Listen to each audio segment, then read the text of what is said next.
If you are hoping for a rate cut in September, there's only one thing that you need to be following. And it really has the same thing from last year. Last year, you may recall there was this disastrous jobs revision number in early September to the tune of 818,000 jobs that we thought we had simply did not exist. And folks, it's coming up that time of year where we will get another one of those revisions. And it is estimated by some that this year's revision could be just as big, if not bigger. Currently, people are talking about the September adjustment being somewhere between 500,000 and 1 million jobs. At this point, if you are hoping for a rate cut in September, or if you're hoping for a big double cut in September, that is really your last hope. If you get a jobs revision number of 1,000,001, 1,000,002 that did not exist, that could be enough, just like last year, to push the Fed to cut and cut in a big way. If you recall, in September of last year, they also cut 50 basis points. So I think at this point, that is all you have. The inflation numbers are the wrong way. You've got tariff-induced pandemonium in the Fed that inflation is coming. You heard from another Fed president this morning, Schmid in Jackson Hole, that there's more work to be done on inflation. No rate cut in September. Again, I think a lot of people will be hedging their bets like Fed President Schmid because they too know that a large or a potentially large job revision number is coming. And if Wealth Building Journey's estimate is right of 1 million jobs, that could be enough. That could be enough. Let's throw that on the screen.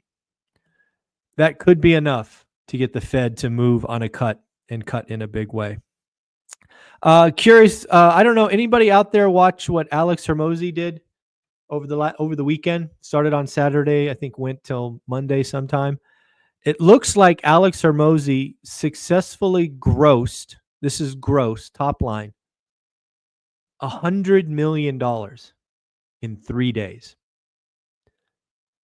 And it is really interesting to break down what Alex Hormozi did, because I watched the first couple of hours, checked in and out throughout the day because I couldn't believe it was still going on. And Alex Hormozi grossed $100 million by asking entrepreneurs to donate 200 books. Now, of course, the talk track is much different than that.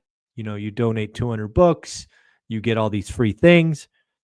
But can you believe that Alex Hormozi now has the #1 selling or fastest selling nonfiction book, beating out all the presidents and Prince Harry, I think his name is, from Europe? I just think it's interesting to see that when you are very good at what you do and you put your mind to it and create a plan, he did it. $100 million, right? That is just wild to think about. We've got some updates on housing. First, we just got existing home sales. It just came in at 7 o'clock when this broadcast started, so I just have the latest on X. It looks like U.S. existing home sales with a slight beat came in at 4.01 million. Last month was 3.93. On this one, I was wrong. I thought we would get another 3.93. So this month, I'm wrong. We're off by 80,000 annualized sales. So again, pretty interesting. I don't have the price data in here yet. I'm looking for it. Doesn't show. I'll report on that later in the week. But yeah, existing home sales with a slight beat, 4.01 million. We got some updates from Zillow, thanks to Resi Club. Updated forecast for the next 12 months is basically flat. They're now calling for 0.4%. Again, this goes with the revisions. Everybody seems to be going down and closer to zero. Last reported was 2.6. It is interesting to look at some markets like San Jose, California, expected to go negative. Austin, Texas, continuing to be negative. New Orleans with a big loss at 5.8%. Some interesting data there. The odds of a Fed rate cut are now under 80%. They were as high as 100%, according to the Fed Watch tool. 79% chance of a quarter, 21% chance of zero. Student loan delinquencies hitting a record high, 12.9%. When I see stuff like that, it's like, no kidding. I mean, who didn't see that coming? You tell a whole generation of students that your debt's going to be forgiven, then it's not. And, if you think your debt's going to be forgiven because the president of the United States said it would, you go out and you increase your lifestyle because you think that debt's going away. And then when it doesn't happen because it's unconstitutional, you're left in a tough spot. And it's not shocking that delinquencies are 12.9% and probably going higher. I don't know how they don't go higher from here. Fed meeting minutes came out, and, I took a few notes. Fed meeting minutes. Several Fed presidents expected companies to start to pass on tariffs. We'll talk about Walmart in a minute. The full effect of tariffs could take some time. We really do have more and more Fed presidents saying it's coming, it's coming, it's coming. Current rate is not far from neutral. That's a new one. Folks. You got to pay attention to that. For the longest time, we've heard Fed presidents hem and haw about neutral or R star or any other this fancy vocabulary and say that neutral rate is about 3.5, sometimes 3.25. That would mean that they could cut between 75 and 100 basis points. That would mean that we are restrictive today. Now we have some saying, you know what? Maybe we are near neutral, and the need to cut is less pronounced. They're concerned about elevated asset prices. Wow. Are they calling a stock market bubble? Are they calling a crypto bubble? Are they calling a real estate bubble? I don't know. But if they're concerned about asset prices. And then the majority of the board saw inflation risk greater than unemployment. And this is what I mean, folks, when I say if you're hoping for a rate cut, as I started this video, you have to, you're the only thing you are banking on now to get a September cut of any size is a disastrous jobs number in early September and a monster revision. So let's put this into some context. What would that look like? Well, let's talk about jobs first. Last month, as you may recall, we had 2 horrible months of revisions, and then we reported, I think it was 77,000 for the month of July. If in early September, we get a July revision that takes that 77,000 negative, right? It goes to negative 12,000. And then we get an August number of, 40. That will be bad. That would be horrible. And then on top of that, if you get a jobs revision number that is larger than last year, and again, last year I think was 818,000, you will your chances of a rate cut will go up significantly. So again, if you're out there and you're in real estate or mortgage or business or whatever, and you want rates lower or you want a Fed rate cut, you have to hope the job market is breaking. So that's where you stand as of this morning.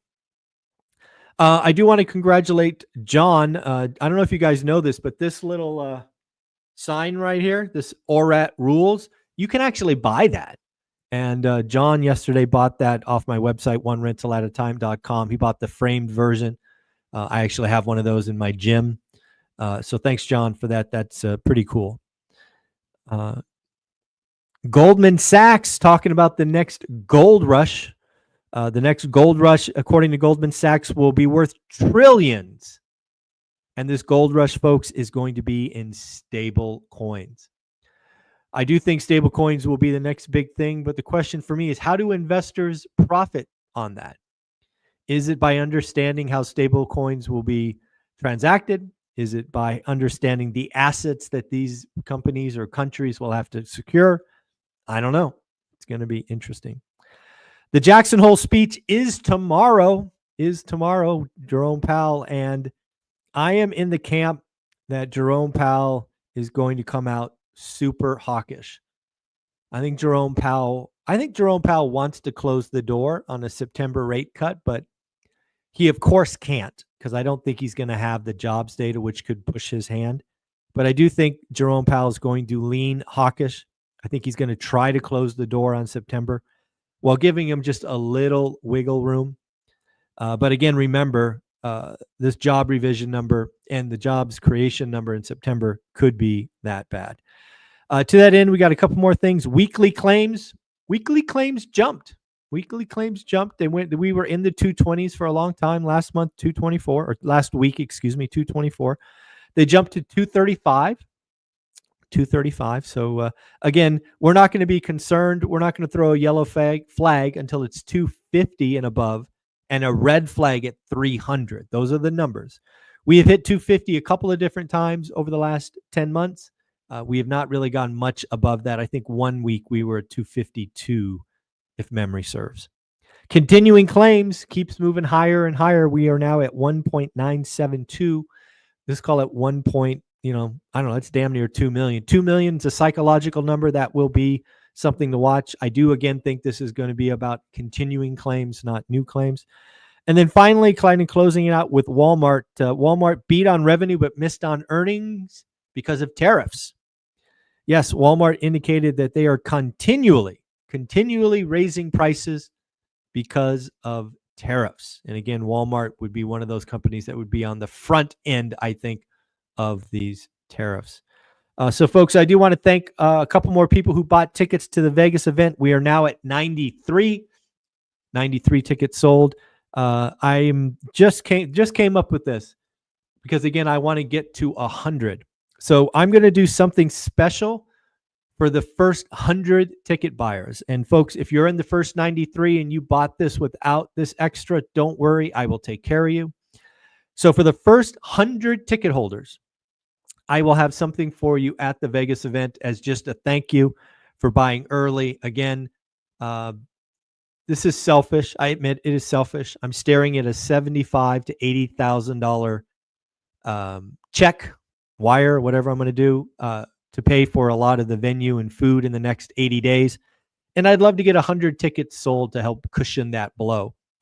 So again, if you can help me get to 100, I will have something for the first 100 because, again, I control the list, and I'll have something for you at the event.